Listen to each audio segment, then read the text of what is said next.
Professor Rosina will deliver a presentation entitled Learning Technology in Learner-Driven Education. Very good topic for them. Especially for the remote teaching right now during the pandemic of COVID-19. So it is my great privilege to place our first speaker, Professor Dr. Rosina Jamaluddin, for her 20 minutes presentation. Please, Professor Rosina. Yeah, thank you, moderator. Thank you. Share screen.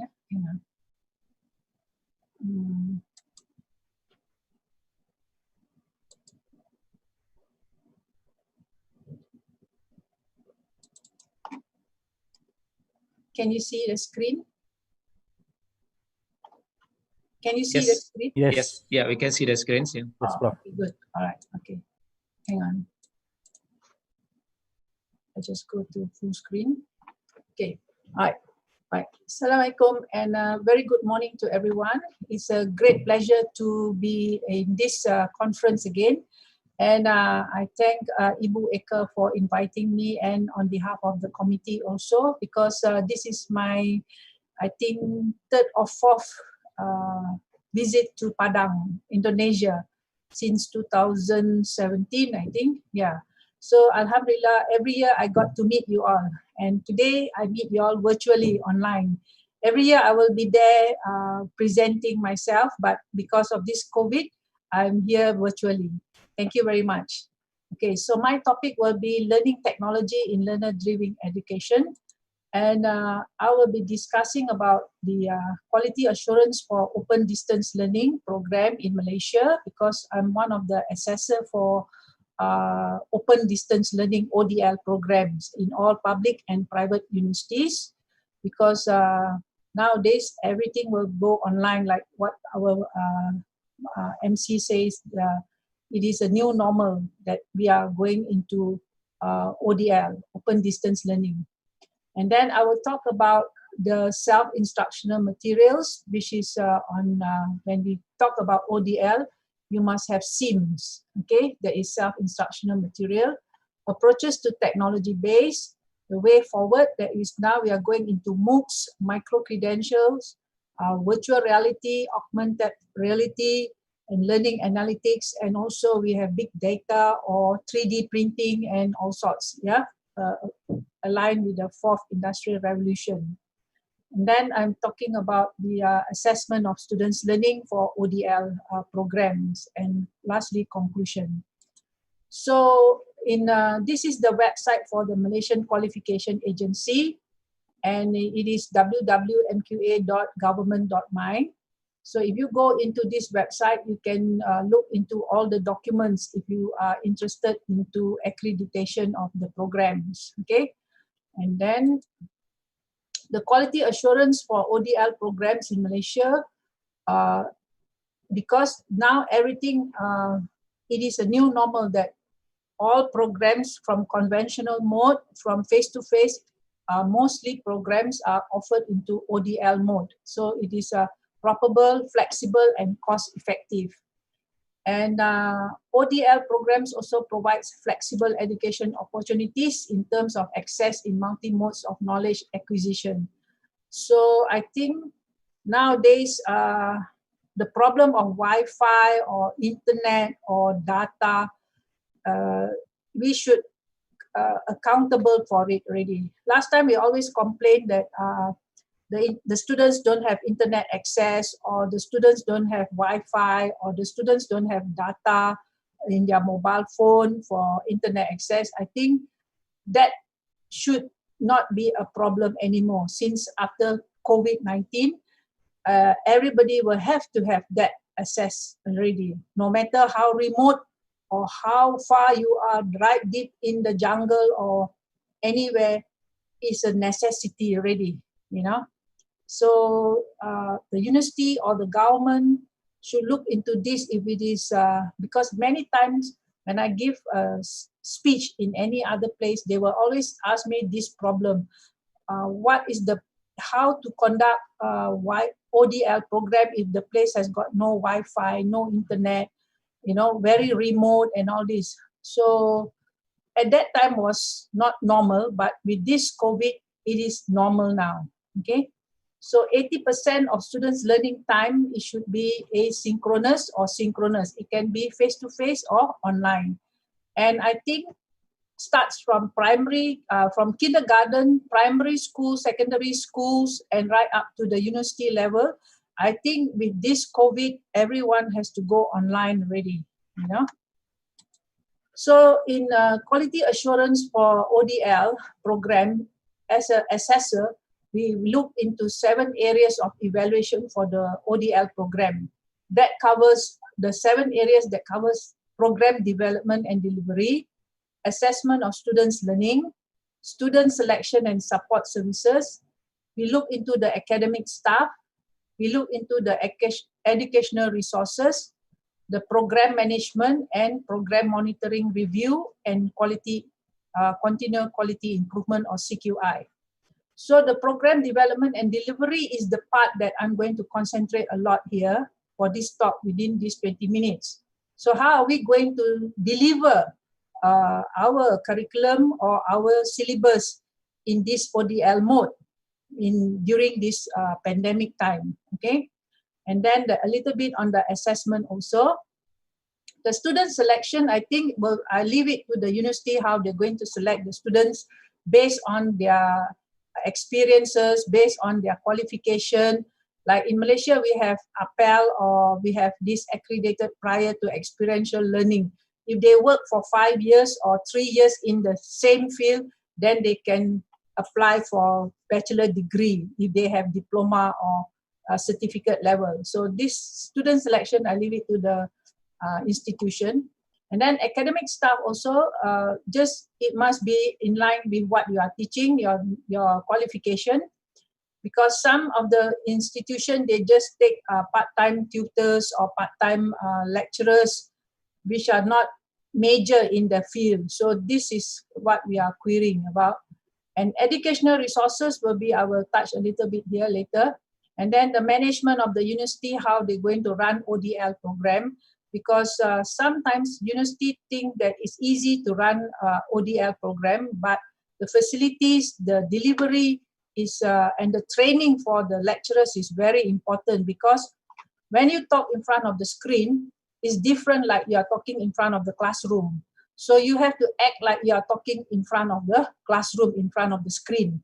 So you have to deliver everything. You have to talk word by word, or you have to say it spell out in so that the student understand. Okay, it's different from you are talking in front of this class where you can meet the students face to face and then you can negotiate with them. But if you are talking in front of the screen, it's different. So you have to spell out everything, you know.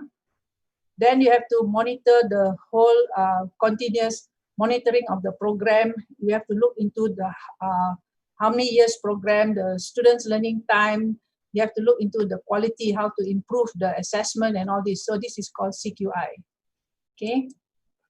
So for ODL program, we talk about self-instructional materials, because when you look at ODL, we leave the students to be online on their own most of the time. It looks like we are not teaching. Sometimes people say that like we all buta gaji or makan gaji, or you know, like free, we are not doing much work as a lecturer. But actually online teaching is more hectic than face-to-face teaching, because you will have to prepare yourself, you have to monitor, you have to check every detail of the assignment. Okay, and educational material that facilitates personalized learning like e-book, e-journal, and then you have to develop using the LMS, the self-assessment. You have to look into the various materials like print-based, the modules, the PowerPoint, the PDF file, the web-based, and then the multimedia or the YouTube MOOCs or micro-credentials. So preparation for ODL program is a lot, but you can use it many times. Okay, as for me, like you have to do a video recording of your class lesson from the first week up to the 14 weeks. Let's say in Malaysia, we have 14 weeks of lesson, 7 weeks lecture, break 1 week, and then 7 weeks. So you have to prepare week 1, let's say about 10 minutes video or 5 minutes video, not too long, because the students will they will not gain their attention really. They will not grab their attention, you know. So the most is about 5 minutes is long enough. Okay, so you need to grab their attention, or maybe you break into few videos into 1 week lesson. Okay, then so the approaches of technology-based learning, there are many approaches how you want to do ODL program. One way is blended learning. So blended learning is very suitable for all Asian countries students, okay, especially in Malaysia, Indonesia, because our culture is very face-to-face. We want to meet each other, we want to talk, and then we feel comfortable. So it's best to have face-to-face and also online. So, but the face-to-face now will change into virtual face-to-face. Like now, we are having a conference, but we can see each other virtually far away, which is good also, you know, that they don't have to come to the class. But sometimes these undergraduate students, they like a culture shock to them beginning. They're not used to this type of teaching. They want to see the lecturer, they want to talk, they want to meet, they want to ask simple questions, silly questions like what we say, you know. So, but later on with this COVID, after going through 6 months, I think they are used to it a bit, you know. Basically, you have more or less a fixed schedule where you have to attend part of the class in the campus. So there are some program like that day during our COVID time, 14 weeks lecture, all online, fully online, no coming to the campus at all, even now, okay? And then the other approach of how we want to do ODL program of teaching is problem-based learning. So one is, just now I said to you, is blended learning. The other one is problem-based learning. So you trigger your student with problem. You give them a problem to start off. Okay. So you ask them you address with a problem. You give them a project or you inquiry-based approach, and then you ask them to start thinking, and then it will move them from student-centered to group work, and then after that they will start to think creatively and how to solve that problem. So one way is through problem-based approach, okay, problem-based learning. The next approach is collaborative learning. Through ODL, they can collaborate virtually around the world, not just within their four walls of the classroom, not just in the classroom. So this is also an opportunity using Zoom or using WebEx or using, you know, all this online stuff.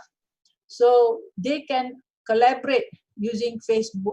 Facebook on live also is good, you know, so they can talk to each other. So you force them or you ask them to work collaboratively beyond the classroom, outside the four walls of the classroom, so they can have an intercultural understanding between other countries, not just within their scope only. Okay, so this is a collaborative learning. The other approach of how you want to do ODL teaching for technology based is flipped learning. So as an instructor or as an academic, you will need to prepare yourself before, during, and after the class. Okay, so this is called flipped learning. So before the class, you have to have some activities. So in the LMS, in the activities itself, you have watch the video, or you give them an ebook, or you give them some materials to read, you know, some homework to do before coming into the class. And during the class, online class also, during the class, within that 1 hour or 2 hours, you will have some activities for them to do. You trigger them with some jigsaw puzzle. You give them some presentation as a teamwork using social media like Instagram, you know, you ask them to post some pictures that they took around their place, you know, using Instagram. Because when I went to Finland, the lecturer was teaching about how to paint a car, but he was using Instagram to teach, you know. So Instagram is very famous among these generation Y and Z students. So they like it very much, and they will post everything through Instagram. So you use that as a tool for your teaching, okay? And after the class, after finish that 2 hours of class virtually, you will have them to do a journal writing or reflect back what they have done, you know, the lesson learned, write and activities or a diary, or you can put into their, you know, ebook or write something that what they have learned. So it is before, during, and after. So one approach is flipped learning, which is very effective. So in your LMS week 1, you have before class, what activity, during class, and then after class. And then week 2, the same thing, before, during, and after. Okay, so it will continue. The next approach for how you want to conduct technology-based learning is competency-based education. So we want to see our students nowadays in this 21st century, we want to see our students how competent they are, okay? Because we want by the time they graduate after 4 years of a bachelor degree or their master degree, 2 years, we want them to be competent. That means they can do work, whatever work that is that they are comfortable in, you know, using their skills and their knowledge. Okay, so it can be because nowadays it's very hard to get job. It's very difficult to get what they major in. So they must be creative how they can survive. You know, so now we are talking about survival actually after graduating. So it's not like if you are, let's say you are a teacher, you study teacher education for 4 years, and then by the end of 4 years you graduate out. It's not necessary you can get a job as a teacher nowadays. You know, it's not like those days when my time I studied teachers training and then I graduate and then I go to the school and teach and all that. You know, there is a place for me to be a teacher. But nowadays, because jobs are scarce and not easy to get jobs, so they are being taught to be skillful. Okay, so be creative enough how they want to survive. Okay, and now the way forward of teaching online is using massive open online courses, MOOCs, and also micro credentials. I think last year I went and taught some of the lecturers how to create MOOCs at Padang. And then now we are doing also micro credentials, small chunk courses, okay? So what is micro credential? Micro credentials are, so this is for our Malaysian one. We have credit transfer for MOOCs, which is not very effective yet. I don't see a full MOOCs being credit transferred to the program yet. Okay, not so effective. So I leave this month on. So this is my massive open online courses, which I developed myself. Okay, it is called Digital Leadership. So you can go into www.openlearning.com, courses Digital Leadership. I have 445 students now joining my Digital Leadership. I work with this Professor Elspelt from RMIT Melbourne, and we developed this MOOC, and it's going good. And we are trying to collect data now to see how effective this MOOC is going on. Okay, so this was developed last year. Okay, and now I have 445 students. And this is one of the MOOCs that I collaborate with Prince Songkla University to develop a MOOCs also. This is augmented reality in education. You can go into this link and then you can sign up. You can see how augmented reality using Unity and Vuforia. You can learn what is augmented reality about. So I have an introduction of augmented reality, the use of augmented reality, the how you develop augmented reality. So all there, I think 6-7 chapters there. Okay. So this is my MOOC for augmented reality, and you can go in here. And this is my micro credentials that I developed recently, not yet launched, but it's completed. This is a digital certification where you give digital badge, okay? Access knowledge, skills, and competencies. So you have a standalone course, small courses, small part developed, and they finish one course, they get one badge. They finish one course, they get one badge. So I have this course called the Web App Game Programming Make Easy 3-in-1. So they develop web as a one course, they develop a mobile application as one course, and they develop game as one course. But I combine all the three into this module. But if they take only web, they can get one badge. If they take only that course on apps application, they get one badge. If they finish on the course on game using Unity, they get one badge. Okay, so this is my micro credentials. And this learning analytics that you have to put in your learning management system is the content. You want to know the content. This is the dashboard, okay? And then you want to know the content, the objective, the delivery, the engagement of the student, the assessment, and the traits. How do they agree or not with this type of teaching or not, okay? So this is the analytics that you want to know, okay? And this I get from my student, okay? And the assessment part of students' learning is formative versus summative assessment. So during ODL program, you will have formative assessment and you will have summative assessment. So formative assessment is maybe you can have weekly quiz, you can have a short test online or offline or take home, or you can have also gamification where you can give them points between the two groups. You give them some quiz and then they compete among the groups. And then you give them some badge or some points in the leaderboard, okay? Then the summative will be the final exam or 100% coursework. So during COVID time that day was serious, we convert all final exam, no paper-based, no exam mode. We convert it everything into 100% coursework, which is not good also because if the students sign up for 4 or 5 courses, then they will have so many assignments, which is heavy also. So I think it's good to have a break of online tests and also coursework.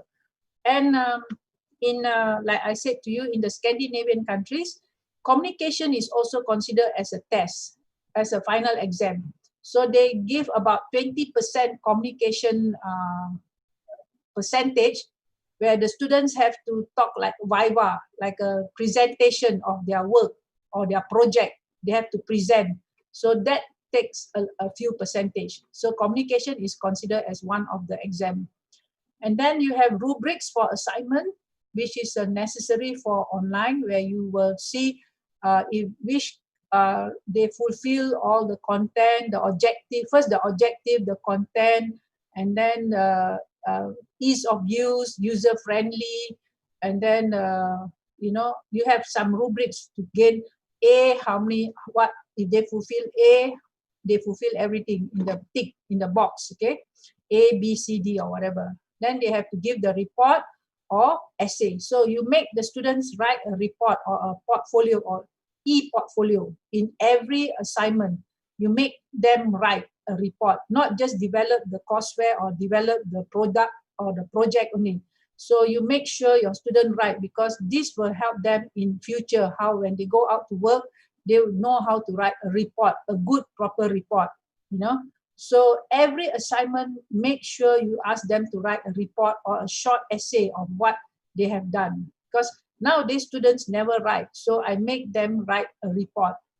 And then the quiz, you have many type of quizzes now online. This is free one, like Kahoot, Quizlet, Socrative, and all that.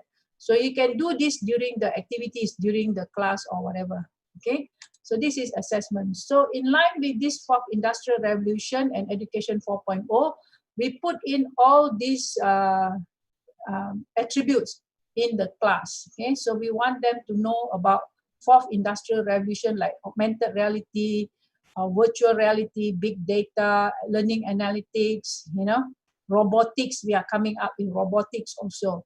And we also inculcate the Sustainable Development Goal, SDG, and one of the area is in education, lifelong learning, we want to inculcate. So in your curriculum, in your syllabus, make sure you put in all this attribute of SDG, the 4IR.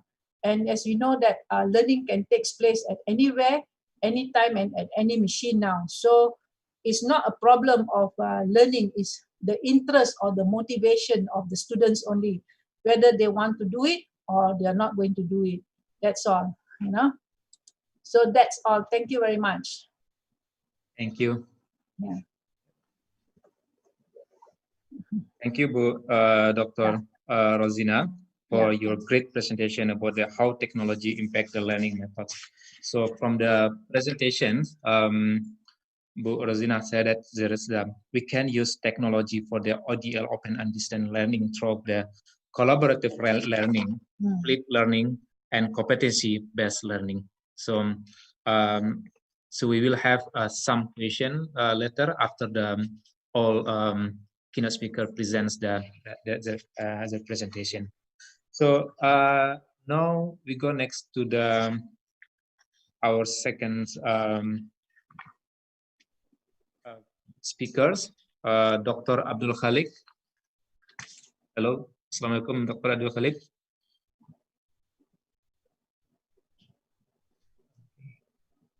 Or we go to Assalamualaikum. Waalaikumsalam. Do you hear me? Okay. Good.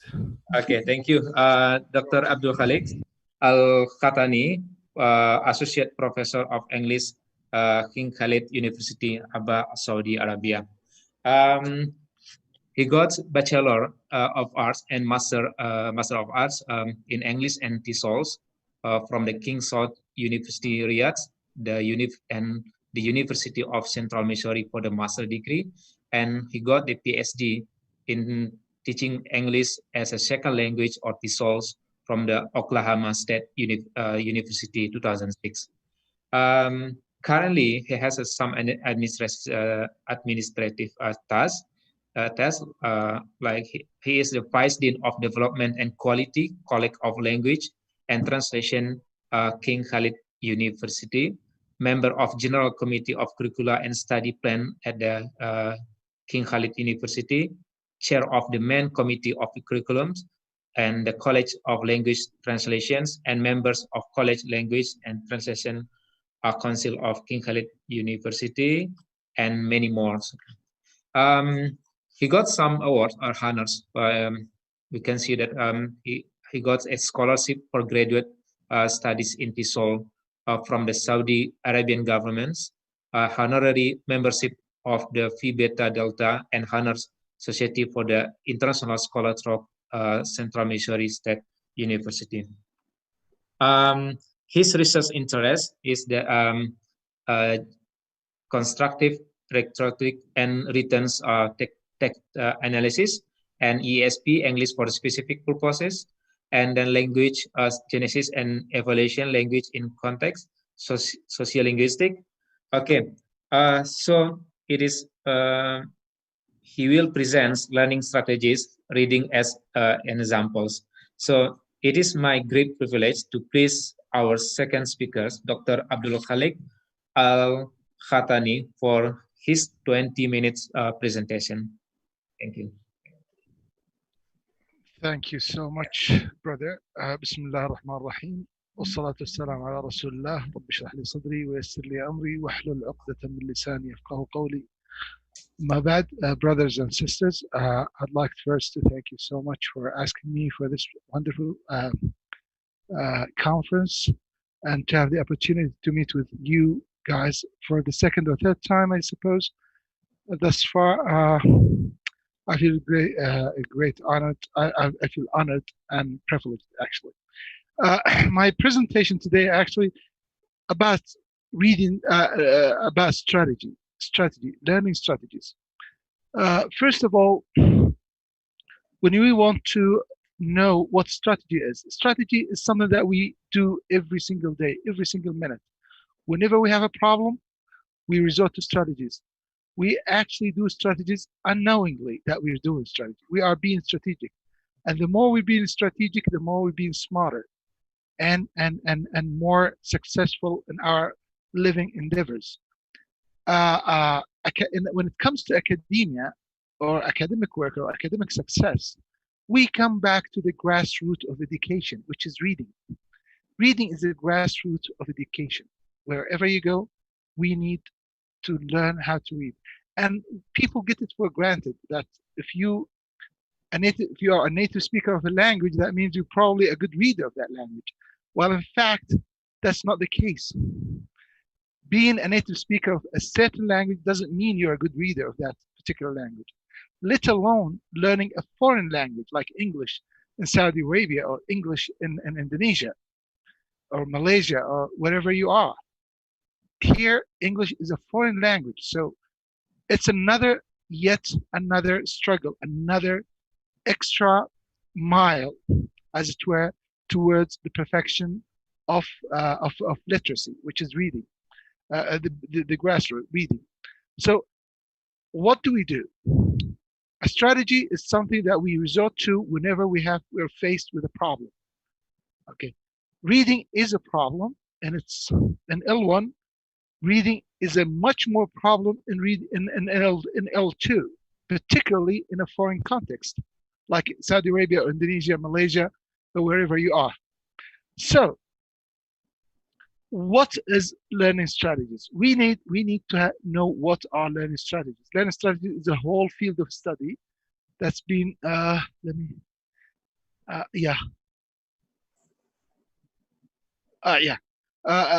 lots of work has been done on learning strategies. The utmost purpose or the utmost goal that we are gearing or looking forward to accomplish is to get our students to be strategic learners and autonomous learners, to kind of maintain that or improve that automaticity, as it were. So what are learning strategies? What are they?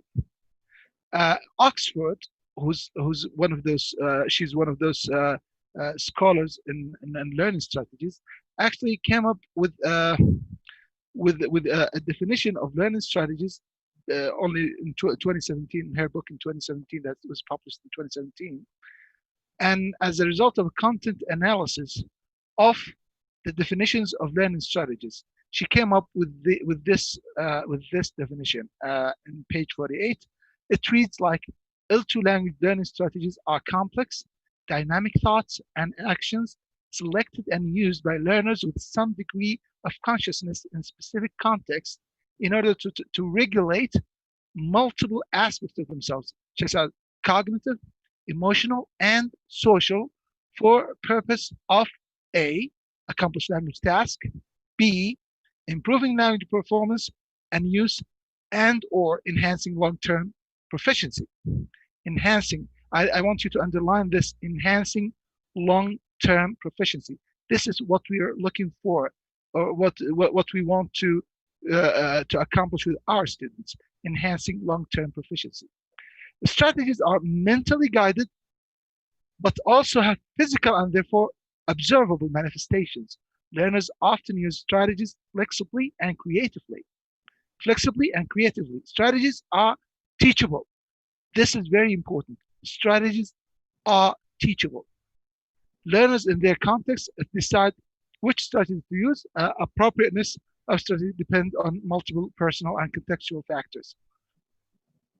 So this is learning strategies in general. When it comes to reading is one of these aspects of strategies that we want one of these aspects that we employ or deploy strategies to accomplish or to get around the problem of reading. So what is reading? Reading has been defined by scholars in L1 acquisition based on the theoretical framework on which they operate. And the structuralists or behaviorists, they have their own definition. The cognitivists, constructivists, they do have their own, and the interactionists, which is kind of they're in the middle ground of both. So the structuralist definition, of course, it's a text-based definition. So they define reading from the operating from the text, rather than excluding the learner's variable. So it's seen as a cognitive complex process by which a reader identifies letters, decode a word, move to recognition of the word, phrase, clause, sentence, and discourse in this kind of linear progression. Thus, reading is a hierarchical building that entails knowledge of each level in order to comprehend the text. That's the Baron 1997. The constructionist or cognitivist definition, they view reading as a process in which a reader brings his or her knowledge to the text.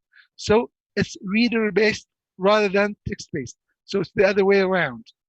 Okay? They thought that the reader comes with knowledge and kind of a guessing game. They want to guess what to expect to see in that particular piece in front of them. So it's kind of the other way around. The behaviorists and the older ones, they have the text-based, they have the learner-based, these constructivists. Okay, the interactionists, however, they draw on both sides. So they say it cannot be text-based and it cannot be totally learner-based. So it's somewhere in between. So they draw they took the best or the major strengths of the theories of the learner-based, and they take the text-based, and they have their own. They came up with this new or kind of hybrid, as it were, definition. So the interactionists define reading as a process in which an interaction between the bottom-up and top-down processes occurs concurrently as the reader approaches the text. This position draws on both earlier models. The reader relies on bottom-up processes to resolve difficulties and top-down processes to confirm predictions. Thus, both processes interact and occur concurrently. Reading strategies, just like as I told you just now, they draw on the same learning strategies framework. They are mental, purposeful, conscious action that readers use as they approach a reading task. Barnett 89 incorporated these aspects of reading strategies and defined them as the mental operations involved when readers purposefully approach a text to make a sense of what they read. All right. So it's more or less the same thing. Reading strategies also have three taxonomies. There are major three taxonomies in reading. So based on research work on reading strategies, three major taxonomies. One, reading strategies, reading strategies under two branches, top down, bottom up. Reading strategies were typified by O'Malley and Kamat 90 into three categories: cognitive, metacognitive, and social affective strategies. The third and the last, which is kind of the newer thing, or the newer taxonomy of reading strategies, is actually done by Mukhtari and Shuri in 2002 by devising the well-known tool of measuring reading strategies. They typified reading strategies to be global, problem-solving, and support strategies. These three. By the way, Mukhtari and Shuri were my professors at Oklahoma State University, and I met with them, and I was at the time when they developed this tool, I was personally part of their project. So, if we want to survey this survey, of course, the study that I did myself, I wanted to know what factors affect the use of reading strategies. What are the factors? What are the major factors? And based on that, I kind of surveyed literature from the year 2011, all the way to 2020, just a couple of months ago. I found, of course, I did a selection criteria to make sure that I have representative studies that could yield tangible and real evidence-based results. So I only found 41 studies that matches my criteria in 13 journals. All right. So the criteria were studies ought to be published in Scopus or ISI index journals, and thus should have been judged by peer reviewers to have sound, acceptable methodologies and valid contributions. Two, only the ones that dealt with reading strategies for academic purposes at the college level, because this is my concern and probably most of our concerns now. Major findings, the findings listed in these studies were well supported in previous literature before and after 2011, despite some apparent inconsistencies. These findings, based on my understanding of the cited literature, could be interpreted based on main four factors. That's what I found. Four main factors. What are they? First, L1 background. L1 background does affect the way people employ or deploy strategies. L2 proficiency level. L2 reading ability level. Now, L2 proficiency level and L2 reading ability level varies. These two vary. They're not necessarily the same. Most research that I've reviewed kind of take for granted that L2 proficiency and L2 reading ability is one and the same, while in fact it's not. You probably will have someone who's very fluent but a poor reader, or someone who's not that fluent but a wonderful reader. You can have both, actually. So it doesn't. Yeah, they do have relationship with one another, but it's not necessarily the same. The extent to which the fourth factor is the extent to which strategy training is implemented into reading courses. Of course, how teachers employ and implement the training of reading strategies is very important in knowing and seeing real tangible results in their work. So how to do the L1 influence? For example, I'll give you an example that I found in these studies that I reviewed. For example, Chinese EFL learners tend to use strategies differently from other learner groups. Reasons for this, apparent reasons, of course, I'm not the reasons that were cited in this literature, and the reasons that I kind of gleaned from what I read. Reasons for this were ascribed to L1 interference and literacy skill transfer from L1 to L2. You know, Chinese the writing system is not the same. The literacy, the L1 literacy practices are not the same. They are actually culture bound. They are culture bound practices. The way we teach this L1 is different. Once we move on, even if you go back to all the literature that I've reviewed and all the literature that probably all of us have been seeing when it comes to reading, most of the theories, if not all, are based on L1 acquisition or L1 reading, not L2. L2 comes later. Now, when we move to L2, even theoretically speaking and academically speaking, when we move to L2, we actually draw on L1 research. We're not actually, basing ourselves on. So we base ourselves on L1 practices. If L1 is different, that makes sense that L2 would probably be affected on the way that our students learn how to read the second or foreign language. So I found that Chinese were different, okay, compared to Taiwanese. I'm sorry, not Taiwanese. To Arabs, to Indonesians. I found some of the research. One actual study was published in 2020. I'll share the citation with you. In Indonesian students seem to be different from Chinese students. The way they approach L2, the way they use strategy, they employ strategy in L2 reading. So further, cultural and social factors could influence strategy use, as schemata of certain cultures and society may vary from the schemata of the target language writer. You know, the schemata, we approach the way there are three types of schemata. You have the content schemata, which is the language, the structure, you have the content schemata of the topic, you have the form schemata. Form schemata is linguistic based.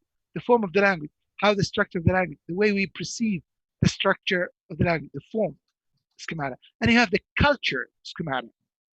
Okay, you have these schematas. So with the student coming with his own or his or her own schemata to the reading task, that would be influenced. These schematics are necessarily and it's been found that it's different from target language writer. if the writer is Indian, for example, writing in English, he or she would bring some of the Indian culture to her writing. Her schemata would be affected unless she's very fluent in English and she kind of resembles the target language group, which is not necessarily, by the way. We can write English from our own cultures. We don't have to reflect or be just like the Americans or British or whatever. We don't have to be like that, okay? Because English is an international language. It's the commerce. It's the lingua franca of everything. It doesn't belong to any specific culture group. However, most of the written work has been, or people trying to resemble the target language group, which is, from my point of view, is not necessary at all. Thus, many of the cognitive problem-solving strategies will have to be modified to be used correctly. So, the other factor, the L2 proficiency level and L2 reading ability level. L2 proficiency and L2 reading abilities are considered closely related and reciprocal constructs in EFL context. Why? Because we know that reading is one of the major resource of or major source of language inputs. Okay, so reading is very important and has to be really dealt with. In fact, reading constitutes a major source for target language input, unlike ESL and L1 contexts where numerous venues of input are available. Proficiency and reading ability, therefore, could vary considerably in L1 and ESL contexts. Thus, EFL reading ability and L2 proficiency play a vital role in using reading strategies and the improvement of L2 proficiency. This is well supported in the reviewed literature. There is a positive relationship between L2 proficiency and the use and or awareness of reading strategies, like these studies were found. Al Khalifa 2017, Givania et al. 2013, Hungnan and Page 2014, and Ghanomari and Muhammadi 2011. Now, we come to what we can do about it. What we can do about it: strategy training. Reading strategies instruction was found to be beneficial in all reviewed studies that investigated this variable. The researchers found significant gains in reading strategy use efficiency as well as reading comprehension. All studies reviewed in this survey, the survey that I've conducted myself, that investigated strategy instruction of any type, found positive effect on strategy use and reading comprehension. Now, what do? I have this model, which is called reading strategy-based instruction model that consists of 5 steps that move from one to another. Setting the first one, promoting motivation and autonomy. We need to, how do we promote motivation and autonomy? We can do that by many means. It depends on our culture, where we operate from. Say, for example, usually English language learners in foreign contexts like Indonesian, Saudi Arabia, Malaysia, I don't know, Pakistan, they do have this kind of fear from learning a new language. So how do we promote motivation and autonomy? You can do that in the simplest. First of all, you have to be friendly. Approach it with a smile. Say, for example, you can do. There's a whole lot of ways to promote that motivation and autonomy. 2, reading skills automatization should be prioritized as optimal strategy use is influenced by them. Reading skills automatization should be prioritized as optimal strategy use is influenced by them. How do we automatize reading skills? Like word recognition, teaching phonics.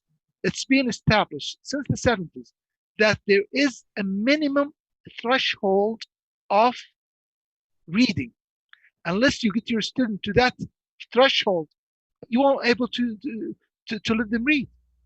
I mean, if you are confronted with a text in Chinese and you don't know how to read Chinese, no matter how skillful or strategic you are, you still you have to get to that threshold of word recognition and reading skills in order to get to the reading strategy phase and training. Language proficiency must be given its rightful weight when considering reading instruction planning. When you're planning reading instruction, language proficiency. I found in these studies and in my personal study, I published a couple of other papers on reading strategies. I found that students at level A, say for example, lower ability levels or beginners or intermediate, low intermediate level, they employ the different strategies from those who are a little bit higher than them. So language proficiency must be dealt with and considered when planning strategy-based instruction, reading instruction. Special attention must be paid for culture-based variances. If you're in Indonesia, the same reading strategy-based instruction that I employ in my classroom here in Saudi Arabia may not be applicable in Indonesia. We have to be culture sensitive to our students or to our target population, particularly in EFL situations. Why particularly in EFL situations? Because our students, usually if we are in an EFL situation, they come from the same background. In Padang, for example, in public schools or in Andalas University, most of our students here in the Andalas University are Indonesians from West Sumatra, most of them. So when they come to class, they come together as a group. All right. So my reading instruction or strategy instruction should reflect that specificity or that particular condition. Number 5, a need for strategy-based reading instruction that integrates modern technology. We need to integrate modern technologies, like the one that we're using today. We were supposed to be in Padang right now, aren't we? However, we're here. I'm sitting here in my home in Abha, Saudi Arabia, doing my job with you today, okay, using these modern technologies. So we need to implement those modern technologies in order to kind of leverage our strategy-based reading instruction. Okay. And of course, I have a lot more. Do I have time, brother? 1 minute. Okay, then I'll have to leave it there if it's just 1 minute. So back to reading strategies. This model, which is reading strategy-based instruction, is what I suggest after reviewing the literature, after conducting more than 7 or 8 experimental studies that I have worked on, particularly on reading strategies and reading instructions.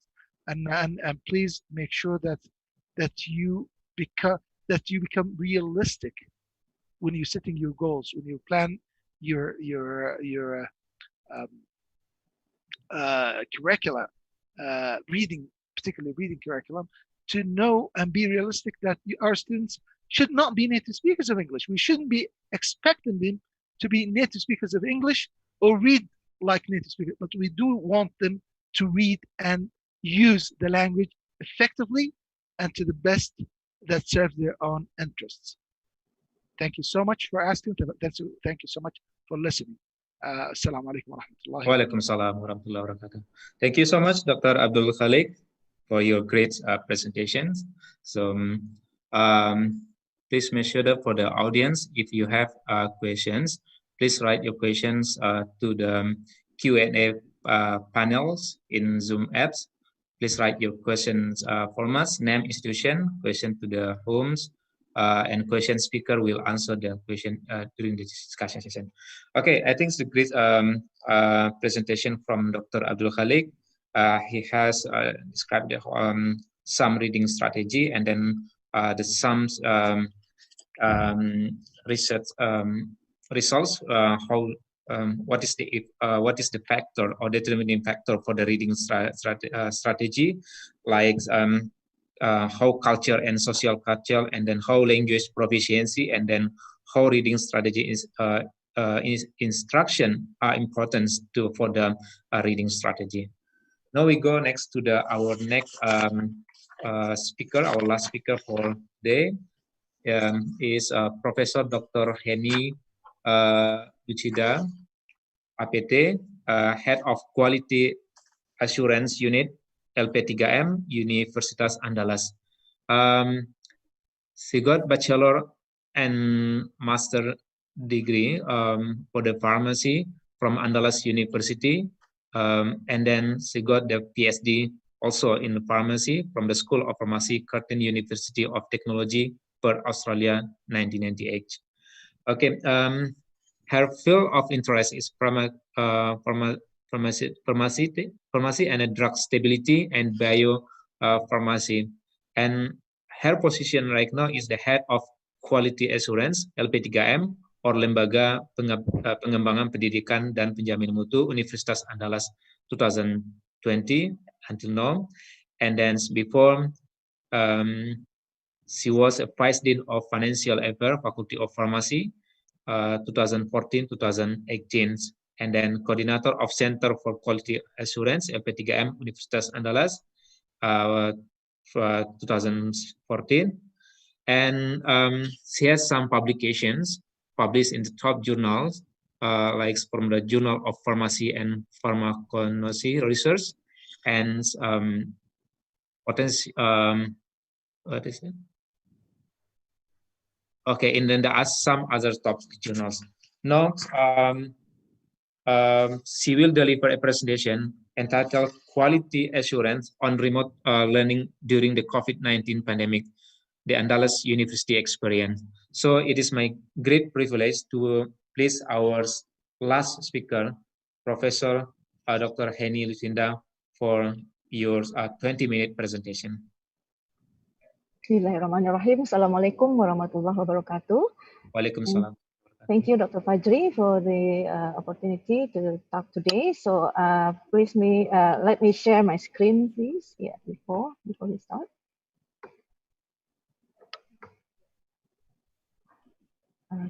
Okay. Okay, I tried to change it to slideshow, but okay, can you see my presentation? Yeah, we can see that. Okay. Thank you. I'm going to talk about quality assurance on remote learning during the COVID-19 pandemic, the Andalas University experience. So we know that the COVID-19 pandemic has changed all aspect in human life in the world, including the education. There are about 1.5 billion learners affected by the pandemic all over the world, including in Indonesia.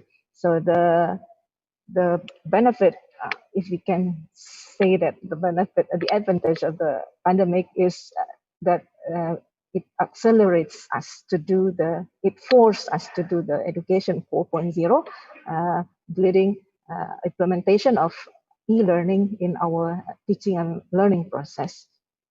So globally and international, like Dr. Rosina said, that education before pandemic COVID-19 pandemic occurs, we already known about the MOOCs, massive online open course internationally. And in Indonesia, our Minister of Education and Culture also has create the system for online learning. We call it SPADA, but which is beneficial for 4,700 higher education or universities all over Indonesia, and for more than 1,000 modules. But I'm sure that in Andalas University, only few lecturers and a few courses use the system created by the ministry to do an online learning. For example, in 2019, we've got a scheme from the SPADA. So we create UNAN Andalas University developed 2 full online courses, 3 blended learning, and 4 open material courses among our 1,500 courses in Andalas University. But besides that, I'm sure that some young lecturers have been familiar with blended learning, but for lecturer like me, I'm not that familiar with using technology before the COVID-19 pandemic outbreak. So if I can quote what Mr. Rafael Raif, the president of MIT, said email Prof. Kadarsah, former rector of Bandung Institute of Technology, about his question, how university like MIT affected by the COVID pandemic. He said that our first priority must be protecting the health and well-being of the community. We can and the many communities we touch, including respecting the needs of those individuals for whom returning to campus before an effective vaccine is broadly in use will pose too great a risk. That's why that I think we at all over the world should say the same things and then should convert to online learning. So talking about the experience of Andalas University to convert from the traditional teaching and learning process face-to-face in classroom to the learning process using information technology like blended learning or online learning. We call it emergency remote learning because nobody actually prepared for this conversion. Right? Suddenly, we suddenly have to change. So when the first confirmed positive case outbreak in Indonesia, we actually at the mid-semester test student during the mid-semester test at the time, and then after that, we call it emergency remote learning because we have to, ready or not ready, we have to do online learning because student starts to go home back to their hometown, and then the lecturers should work from home. And this is in during the holiday, the school holiday, university holiday. Our third year student doing some community-based lectures, thematic about education of the community about the COVID pandemic. And then we start the new semester on August 2020. We call it remote learning because we already prepare for 2 or 3 months for the learning materials that in our LMS Moodle system, we call it iLearn at Andalas University. So at the early of the pandemic, the rector declared, or the chancellor circular about precaution for facing the COVID-19 pandemic. So students should study from home and lecturers should work from home. And university is still open, and some of the supporting staff keep coming to the university just to maintain the process of teaching and learning process in the administratively. And then lecturers and students should use the learning management system of iLearn UNAN at ICID, which has not been optimally used since its creation in 2004. And then the laboratory was closed temporarily during the large-scale social restriction at Andalas and in Padang and in Indonesia. Actually, the access was granted only to final year students who has to do their final projects in compliance with the COVID protocol. This was, like I said before, that our third year students began to carry out a thematic community service lecture supervised by the lecturer online. So they do the community work at their hometown, and they keep discussion on how to plan the education to people about the COVID pandemic in their hometown with their lecturer online. So problems encountered by students, like Dr. Rosina said before, when we at the early of pandemic, a number of students participating in online learning, they have to go to other area far from home just to get sometimes to the forest to get a stable internet connection, and then sometimes they have to go up the mountain to get a signal to join the online lectures. For lecturers, there is another challenges such as inability in accessing technologically backward, such as myself, and then not accustomed to applying information technology in teaching and learning, or never using iLearn for interactive learning before the pandemic outbreak. We usually just put our learning materials at the LMS that we got, we never use it for interactive learning. So, and also the challenges is unstable internet connection at home, and also difficulties in explaining the materials online, because we just get used to a traditional method of learning, face-to-face learning in the classroom. So usually for quality assurance, we know the PDCA cycle, plan, do, check, action cycle. But in Indonesia, we know the cycle of internal quality assurance, five process, such as the setting of the learning standards, implementation of the learning standard, evaluation.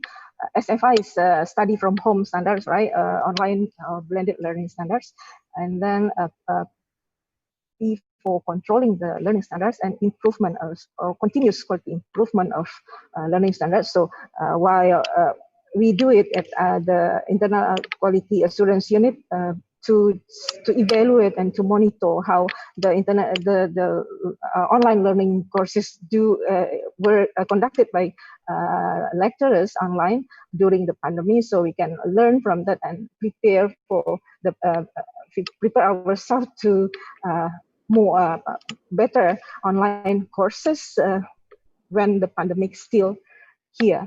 So we don't know when it will finish, right? So we try to do a continuous quality improvement by doing some monitoring and a survey online.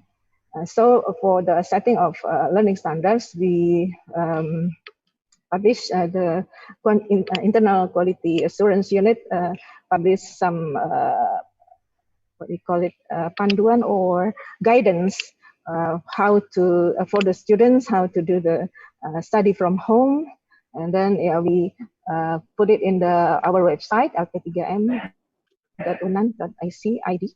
And also for the lecturer, we publish the guidance for how to do the distance learning assessment for lecturers, and we also publish it in our website. And the IT, Information Technology Development Unit at Andalas University, produced some tutorials, because before, not many lecturers usually familiar with the online learning, like I said before. So the IT Development Unit of Andalas produced tutorial videos, and lecturers can study or watch the videos to just start to prepare and start to do their online learning.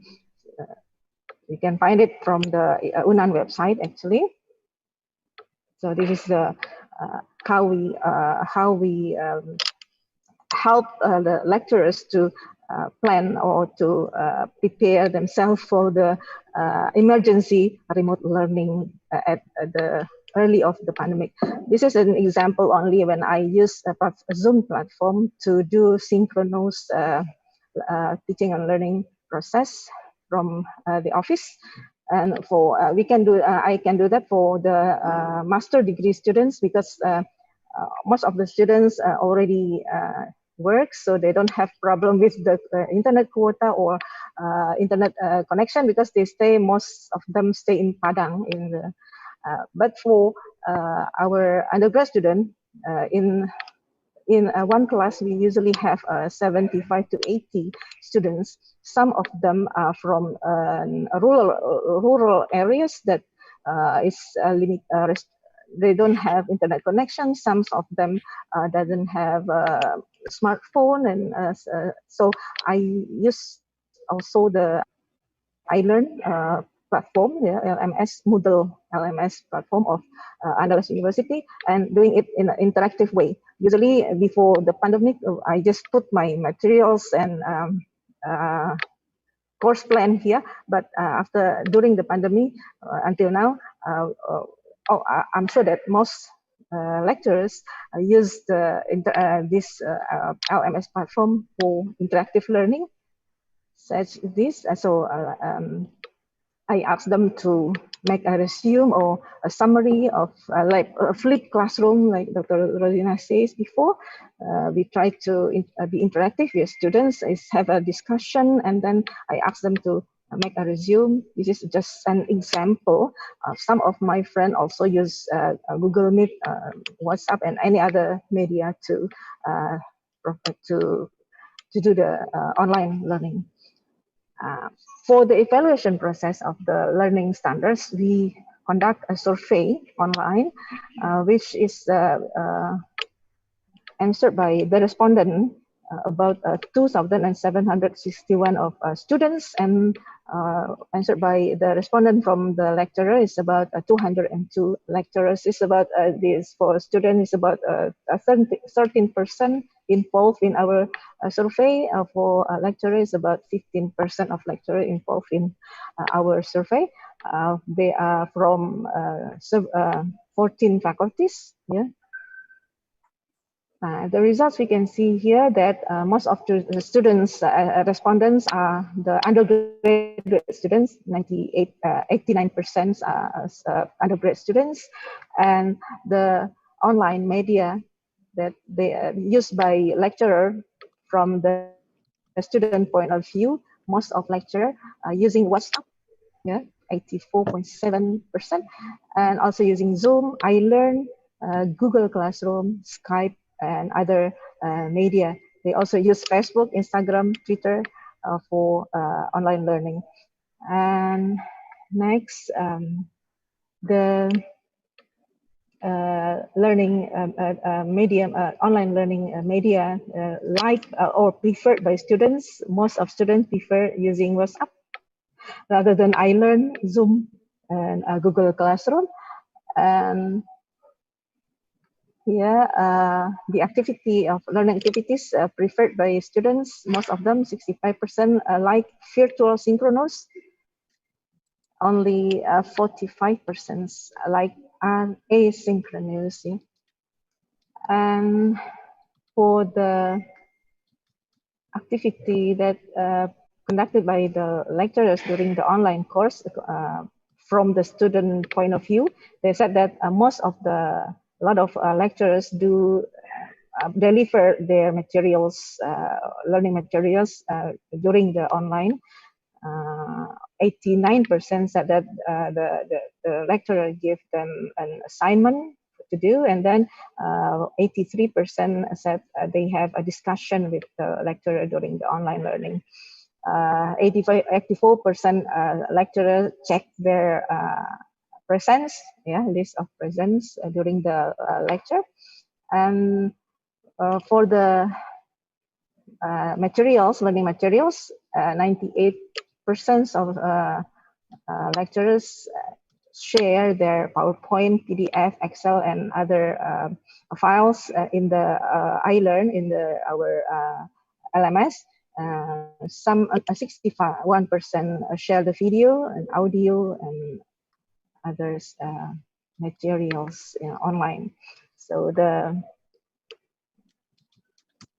this is about the media used by lecturers to check the presence of the students. 78% lecturers use WhatsApp. I don't know how they use it to check or maybe from the group, right? To check the presence of the students during the online courses. 80 students said that 80% of the lecturer gives the feedback of their assignment. 33% of lecturer give a quiz or short exam during the lecture, and then 72% doing a discussion during the online learning. And most of the students like the traditional method of learning and teaching process, actually, because they thought that they more understand if they like Dr. Rosina said that traditionally they like to be face-to-face to their lecturers, so they said that they understand more about the materials rather than doing the online learning. This is from the point of view of the lecturers, the respondent of lecturers. Then most of them are from the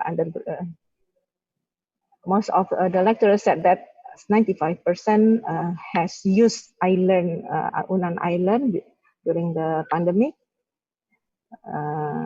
Most of them has already attended training to use to use the iLearn, and then 86% yang lecturers said that they have already used online learning before the COVID-19 pandemic outbreak. And then the media used by the lecturers, most of them use iLearn.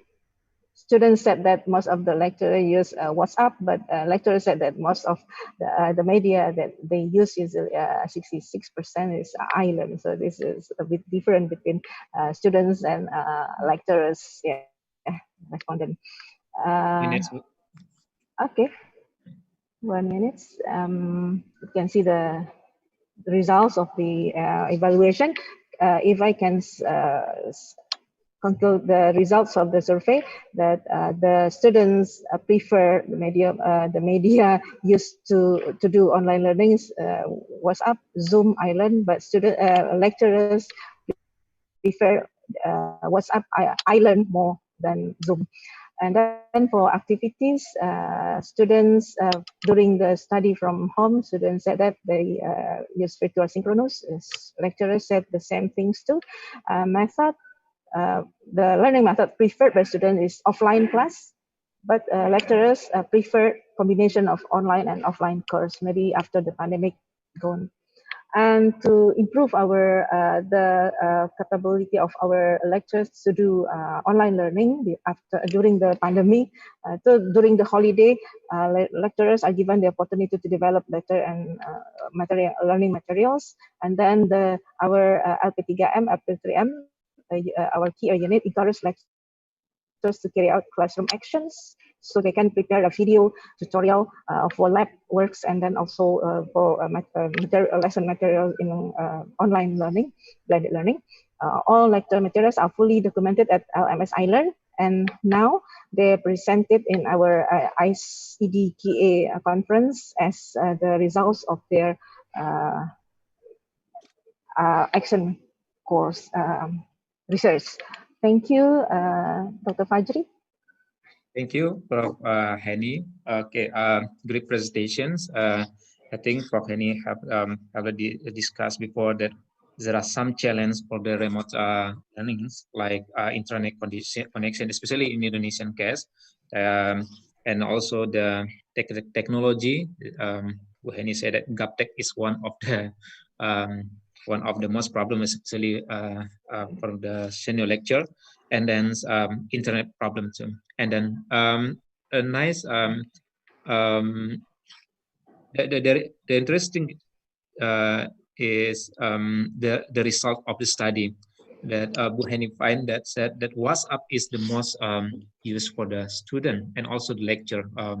They prefer to use WhatsApp instead of the others other media like Zoom or others online media. Okay, thank you, Bu Hani. Thank you, Dr. Zina, and then Dr. Khalik. Now we go to the discussion sessions. So we have some question to the three speakers. So we will focus first for the question from the Q&A, and then after that, if we have time, we will look at the some question in the chat session. Okay. We have the first question is that from the IND, INS from the Faculty of Humanities, FEB, Andalas University. So I have a question to Dr. Rosina. How do students practice the role play in the online class since they are separated by space? Thanks. Maybe Dr. Rosina can respond. So the only way is to implement virtual reality or augmented reality. So like nursing courses, medical course, where you have all these practical pharmacies and all this. So the only way is through virtual reality and augmented reality. So in Finland, what they do is they ask the student to do a project using augmented reality first, and then they work with the private company outside and fine-tune the project. So by the end of the day, all these students' assignment they collected and become like a bank, bank of projects. So it become like 100 or 200 projects, and they use that to teach the students before coming into the class. They ask them to do this virtual reality thing. So that is a smart way of how to collect augmented reality or virtual reality projects, using the students to do the assignment first, and then later work with the private company outside to fine tune the project, So that is the only way. Yeah. Okay. Thank you, Bu. Yeah. Bu Razina. Mm-hmm. So, any problems for the, maybe just still related to the previous ones, Bu Razina. Any problem with that? Because they are separated in some area and other areas, that in the Malaysian case, is it effective for the role play learning process, learning methods, Dr. Razina? Yeah. We also do role play, but during the COVID, I think less. Not much of role play, because it's like a shock to us and a shock to the students also, that they have to go online, everything. So there is no role play, but maybe in future you can do the role play by doing virtual reality, because I have taught before using Second Life those days, where I teach my English major students. They role play like going into the zoo, going into the stadium or whatever, museum, virtually, using Second Life. At that time, a few years ago, I have taught my students, so, and then they act themselves as an avatar and putting themselves into that role, like they are the guests, or they are the teacher, or they are the parents, so they make into a role play. So I have done that with my English TESOL students, so it can be done, but that is face-to-face in the class, but they can use the computer later on, So, but it needs training for these lecturers to do this, it's not an easy task. They have to go through training how to use this virtual reality software first, So you need to be trained. Yeah. Okay, thank you. Okay, next question. So we have the question from the book Dr. Asniati from Accounting Department, Andalas University. The question to the Dr. Abdul Khalik. Okay. It seems a lot of reading strategy that we can sell to our students. However, nowadays, millennials tend to find information through YouTube. So the first question is that how to motivate them to read more than watching two video. Second question, how to integrate modern technology to millennials' motivation in reading. Okay, to Doctors Abdul Khalik. All right, thank you so much. Do you hear me? Yes, yeah. All righty. Thank you so much for the question. As a matter of fact, this the multimedia and the YouTube, we have many sources or many ways of approaching motivation, or of moving ourselves to motivate ourselves to reading, in particular. One thing is to first to distinguish between intrinsic and extrinsic motivation. These are the two types of motivation. The intrinsic motivation, when someone who intrinsic isn't within oneself, he or she wants to read, she likes reading, she wants to read. That's perfect. Intrinsic motivation is perfect, no question about it. But extrinsic motivation is something that we can play with. They know that they must read a chapter of a book, for example. They know that they have reproduce what they read into writing in a written assignment. So information that's available everywhere. It could be found on YouTube. It could be found in anywhere else. There are many programs that they can, but reading per se is a skill that is particularly in EFL situations. That is a skill that must be implanted and into our students' psyche, as it were. I do not have real answer to that because watching a video is okay too. It's not that bad because they will get to listen to the target language. They get to kind of get their ears accustomed or used to the sounds of the target language, which is okay. However, does not replace reading whatsoever. Reading is a separate skill that, particularly at the college level, no matter what they do, they will have to read the materials in their respective departments, like in the accounting, for example. You cannot see videos about accounting, no matter how much accounting videos are there. You still have to cover the reading part of it. I don't know if I answered your question. About how to integrate modern technology into millennials' motivation, absolutely. I mean, technology is become part and parcel of our own daily lives. I mean, WhatsApp, for example, the professor who just is it Professor Rosina, who just said something about using software and technology here and everywhere in the world. Actually, it's in Saudi Arabia or Indonesia or Finland or whatever. Technology is becoming part, and we read and write in technology. WhatsApp, for example, we send text. We are texting by writing, and we're reading. I mean, reading is part of it. So yeah. We can do that. Actually, we are doing that. Actually, if I'm not mistaken. Did I answer your question? Yeah, I think that. So what about the case in the Saudi Arabia, doctors, about that? Students prefer to read the textbook, or they prefer to read the ebooks. Yeah, I've seen a study that that covered that ebook type of thing.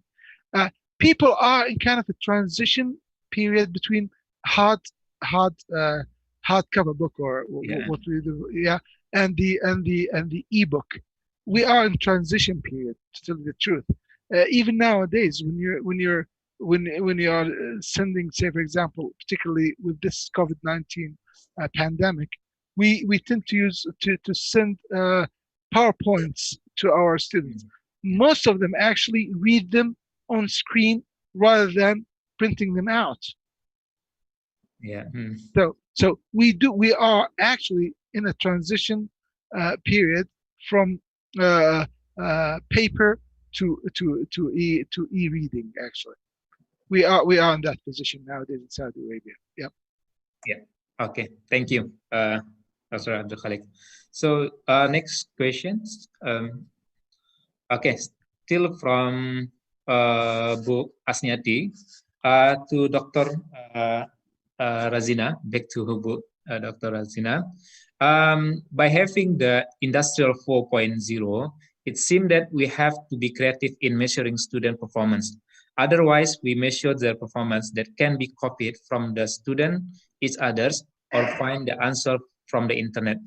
How we can come out of this problem with technology in education? Okay, to Bu Dr. Razina. Yeah, copy is a process of learning. Everybody copy each other, you know. So it's not a problem of copy, but how much you copy is the problem, you know. So you must have this software, turn it in, you know. So you will have to teach your student to rewrite or rephrase the points, you know. They to get the idea only, but they have to rewrite themselves in another way, in another words, and then reference and cite the person that say this, you know. So in fact, like I went when during my sabbatical last year in all these Scandinavian countries, in Denmark, they have open book exam, you know. So they encourage the students to see what, you know, or to look into some points. They have a day where the exam is open, you know. So it's not that all the time closed book exam is considered. So an open book exam is also considered as one of the assessment, you know. So the problem is this: the student don't know how to copy. They copy the whole thing and put into their assignment. So that is the problem. What we need to teach them is to take only the points and then rewrite again into our own words, into our own paragraph, you know, like how we are going to use. So the technique of writing is very important, you know, like I'm teaching my PhD student, my master students how to write an introduction itself, you know. So the introduction must be very attentive, must be very interesting to read. You write from your mind, you write from your point of view, you don't copy from people. You read first from others, but then you write in your own way, you know. That is the technique of writing, you know. So I write a lot, but I write my own style. When if you read my article recently on Education 4.0, I write myself, but I use the points, you know, only. So you write, you take the points, but you don't copy the word by word, you know, just read and get the points. That is the how to write actually, you know. Okay, thank you, Yeah. Bu Dr. Rosina. Okay, maybe you go to the next questions. Okay, still from Bu Heni to Bu Rosina. Okay, it's related to the practical works, Bu Rosina. I think for the pharmacy student, they should do the same practical works in laboratory. So what will be better strategy for the online practicals works for student, and how we can access student skill in doing practical tests? Practical, yeah. Like just now I say, it's only through virtual reality using some software, you know. So worst come to worst, they still have to come back to the lab, you know. So maybe we limit 1 or 2 students only. If for final year students, you know, like for final year students, we allow them to come back to do the practical in the lab like that day, you know. Only the final year students. But for third year students with practical skills, we convert it to coursework. We give them some activities. They have to do literature review, or they have to browse through, search through Google, internet, or some journals, or, you know, some e-books, and then they have to write a report, you know. So we convert from practical to theory based, you know. That is how, and we assess them, you know. So during the pandemic, is everything changed from practical to more to theory. But for final year, they can come back to the lab because they need to graduate. So before the graduation time, they need to fulfill their practical internship or whatever. So we still allow them to come in, you know, but limit, you know. That's it. Yeah, thank you, Bu. So the next question, maybe the question to the Bu Heni, maybe yeah. Maybe after this, next, maybe you can back to the here again. Yeah. Okay, this is the question to the Bu Heni, because we have limited time. I think we still have another 5 minutes for the question. This is the question. Next question, please. To maybe any question to the Bu Heni.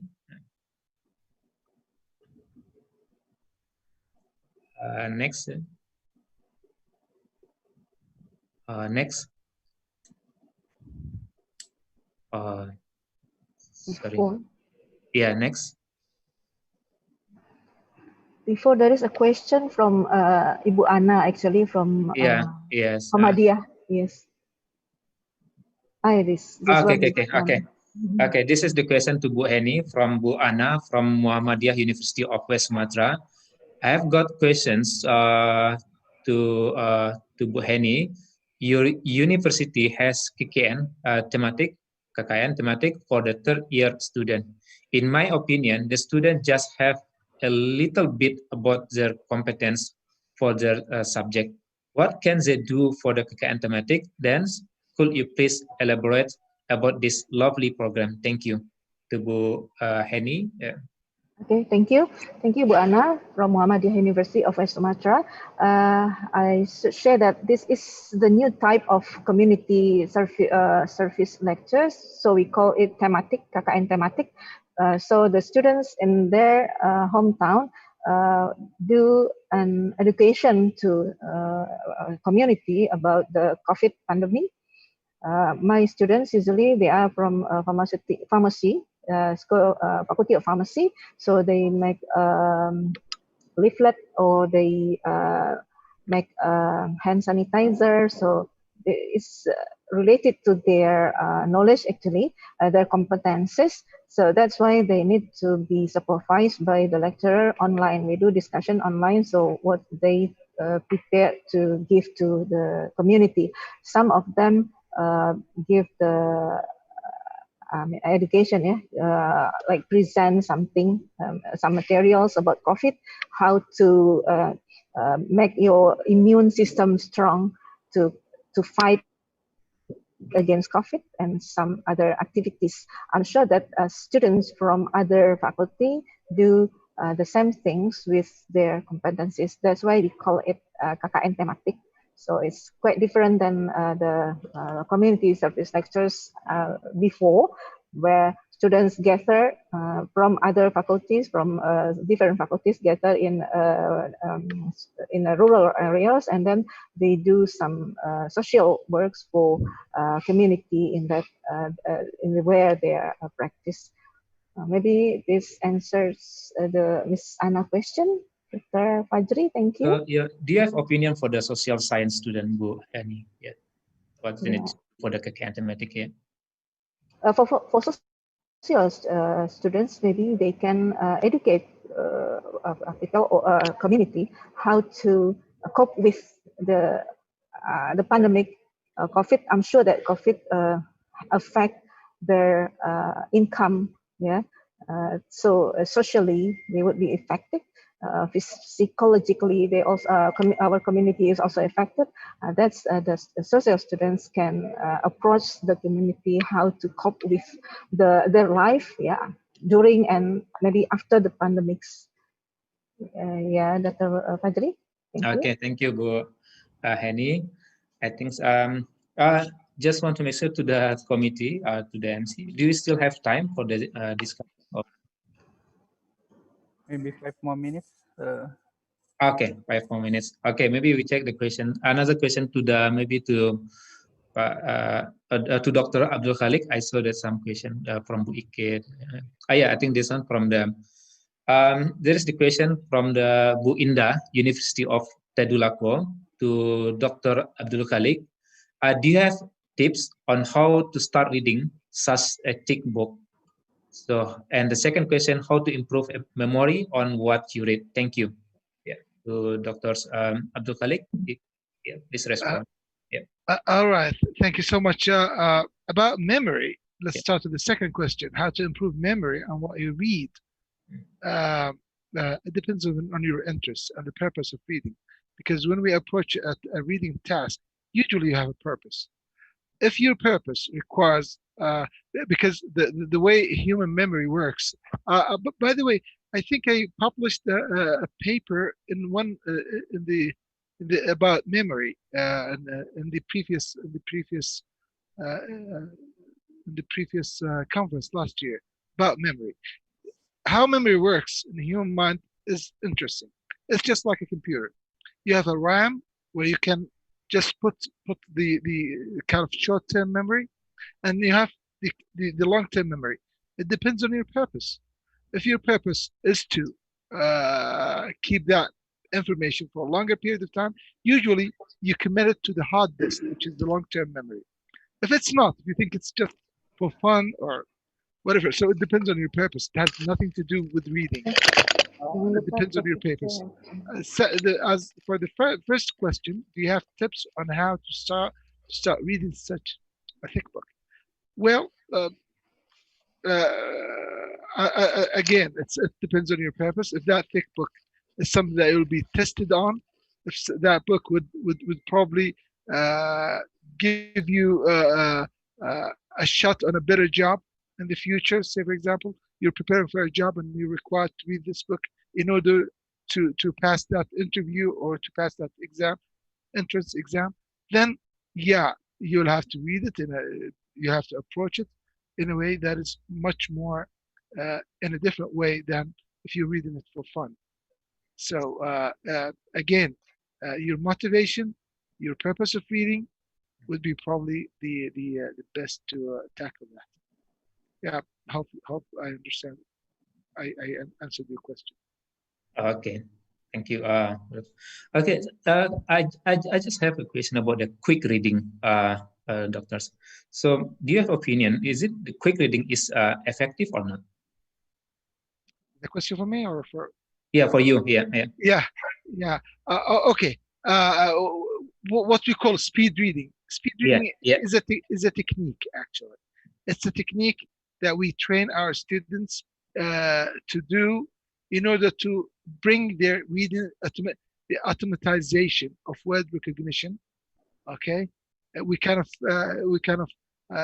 give them a jump start on how to automatize their reading skills, their basic reading skills, which is word recognition. By the way, when it comes to reading, I would suggest that people should go back to a scholar by the name Paul Nation.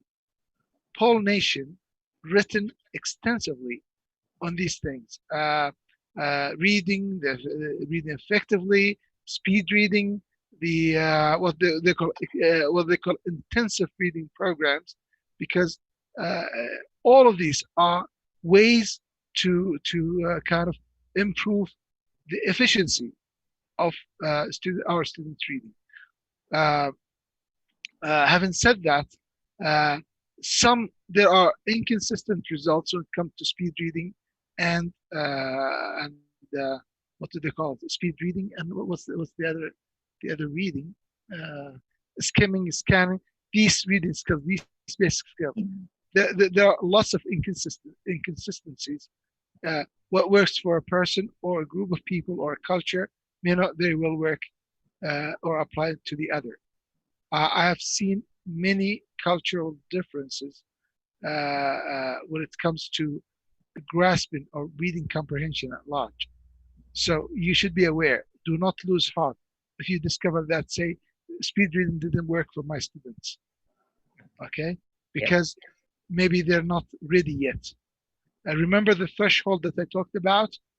We need to build their lexicon. If our students are less than 4,000 words, their lexicon, their body of vocabulary, if they're less than 4,000 words, then we do have a problem. Paul Nation 2001 found that we need to know 95% of the words in a text in order to understand it fully. Mm-hmm. So 95% is a whole lot.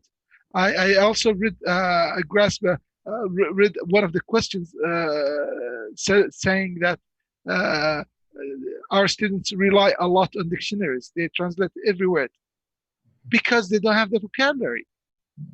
They need to memorize as much vocabulary as possible. Building their lexicon, the body of vocabulary, is vital. It's the baseline. So we need to move our students from 4,000 to 7,000 to 8,000, 12,000 words. Okay, and there are many ways of building vocabulary. Vocabulary and vocabulary building is an essential part of reading. Automatization of reading skills is a whole different issue that should be dealt, and probably speed reading would do.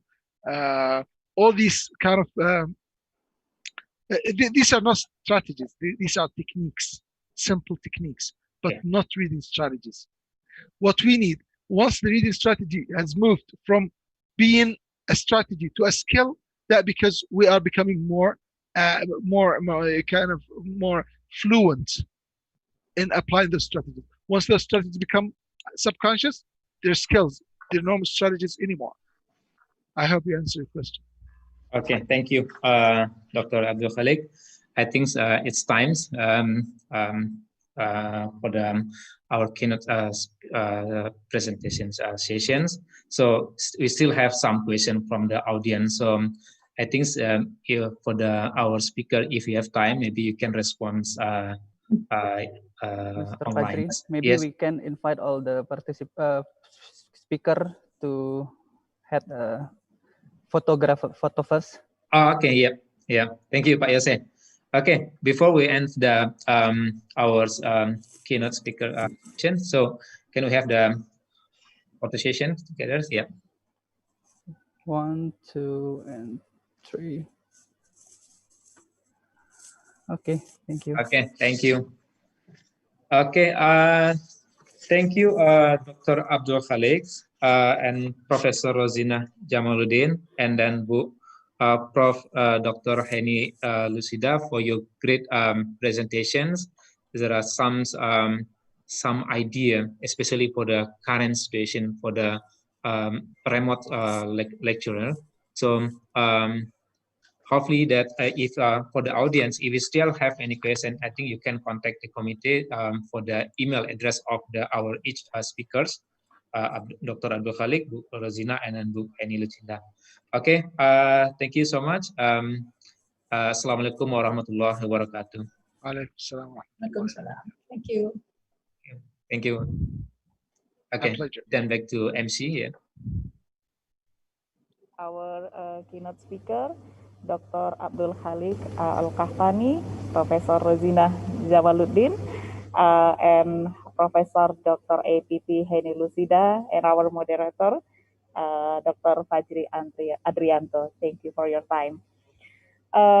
Ladies and gentlemen, before we go on to the parallel session, we will have about an hour to break. So while having break, we would like to inform you the parallel session guidelines.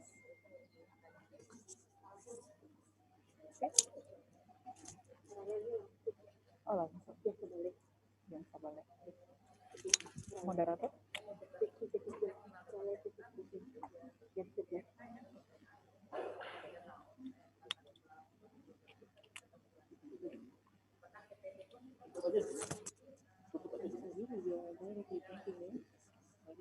Okay, I'm sorry. We will continue to our the third parallel session.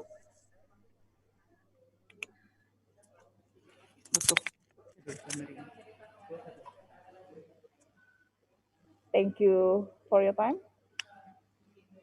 And the parallel session will be led by our moderator. Please welcome.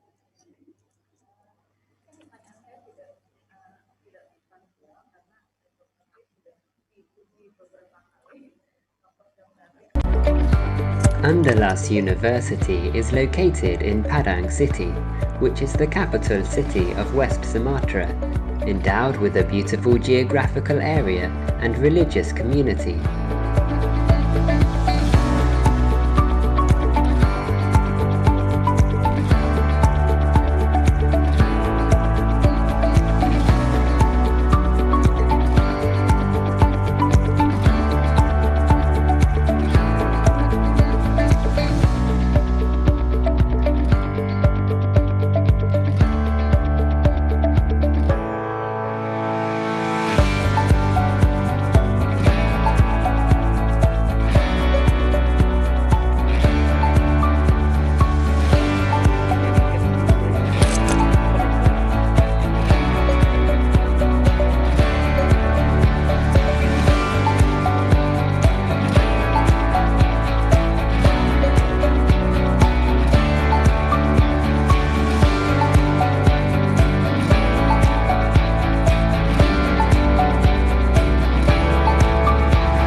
Students are involved in character building, reflected in a variety of relevant activities, engaging faculty members and communities.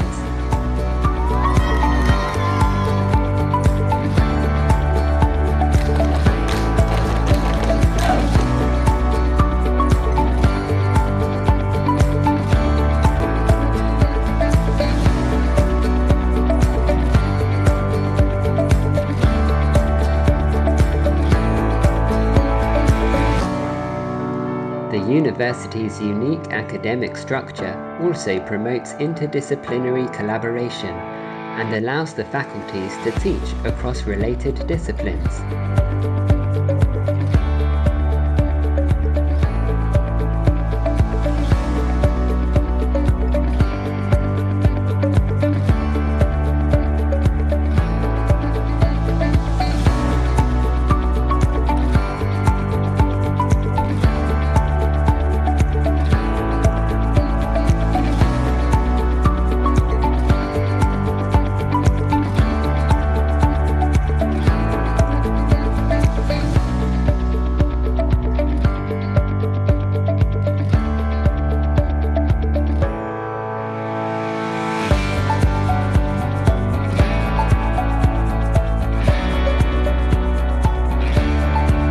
To support equal access to higher education, Andalas University provides various scholarship schemes.